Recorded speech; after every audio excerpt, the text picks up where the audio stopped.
Единиците на локалната самоуправа најчесто своите информации ги пласираат преку веб страници, но граѓаните за работата на општините се информираат преку локалните медиуми. Ова го покажа резултатите од истражувањето кое Центарот за одржлив развој Алка од Скопје го спроведе во поголемите градови во Република Македонија, со цел да се увиди кои податоци на кој начин им се потребни на граѓаните во однос на работата на општините, односно да се дознае што работи општината и на кој начин својата работа ја презентира на граѓаните во рамките на проектот Граѓанинот пред се. На второ место е веб страниците и социјалните медиуми, а потоа општинскиот весник, јавни дебати и други типови на информирање веќе се подолу рангирани. Истражувањето исто така покажа дека граѓаните биле заинтересирани да знаат и за работата на советите на општините, а она што најмногу сакаат да го знаат за општината е каде одат нивните пари,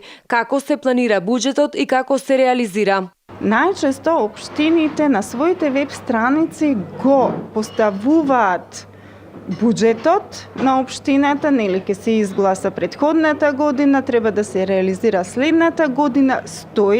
постои, може да се види, меѓутоа ретко кој од граѓаните чии што не е занимање финанси може да го разбере тој буџет и еден од предлозите е подготовка и презентација на граѓански буџети, односно буџет по програми и како тие средства понатаму се распределуваат и нели на крај како се трошат средствата. Проектот Граѓанинот пред се фокусира на подобрување на транспарентноста на единиците на локалните самоуправи, преку воспоставување на стандарди за отворени и паметни податоци на локално ниво, со цел подобро вклучување на граѓаните и граѓанските организации во следењето на работата и донесувањето на одлуки од страна на општините.